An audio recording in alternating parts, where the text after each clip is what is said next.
在四川，万物皆可火锅，万物也皆可钵钵。今天咱们来做一个百吃不腻的钵钵鸡。首先准备上各种各样的蔬菜和肉类，自己喜欢吃的就行。豆腐干切成小一点的条，莲藕切薄片，海带也切成小一点的块，土豆也同样的切片。再来一点莴笋、姜豆、平菇、大虾。锅内烧水，来上一勺盐，2滴油。水开过后，先煮得比较久的蔬菜，还有海带。煮2分钟后下土豆，再来下莲藕、豆干。最后起锅前莴笋，烫一下就可以了，全部露出来晾凉。荤菜今天我就只煮了虾哈。因为说实在的，素菜比荤菜更受欢迎。同样煮熟先露出来。钵钵鸡做出来好不好吃，这个调料就非常的关键。今天我就用的名扬的这一款钵钵鸡调料哈，它呢一包可以做个2到3斤菜，味型是香辣味的，吃起来不是那种甜的，口感呢是超级的好。喜欢吃川味钵钵鸡的朋友哈，可以买去告一下。现在呢正在搞活动，像我手里边这样子3包只要19块8，并且还包邮。每一包里面有3包料，鸡麻包、调味包，还有一个是香辣红油包。先放调味粉包，加入1瓶矿泉水，冷开水也是可以的啊。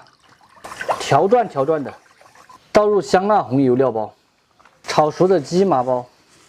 这时候把煮熟的各种配菜给它放进去泡起，还有我们的虾。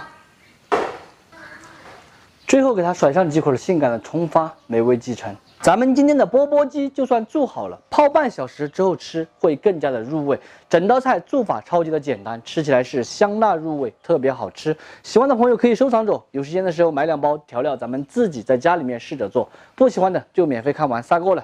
泡了差不多1个小时，现在吃起来就有滋有味了。香辣味浓。那这不是肉肉吗？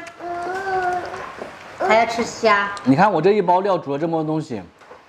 还可以放木耳啦，吃这个，反正各种喜欢吃的菜嘛，毛肚、牛肉、蹄花儿、钵钵鸡，今天却没有鸡，有虾，豆干儿，这个虾都有味了。泡多久了嘛？今天？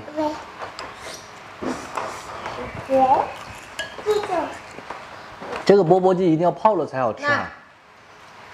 上次我们去乐山吃了钵钵鸡，你觉得好不好吃嘛？没得这个好吃。搞忘记很多了。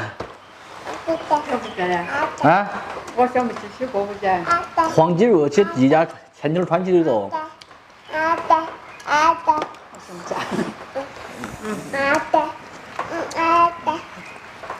如果有心情比较好的，可以用竹签把它穿起来，吃一串拿一串。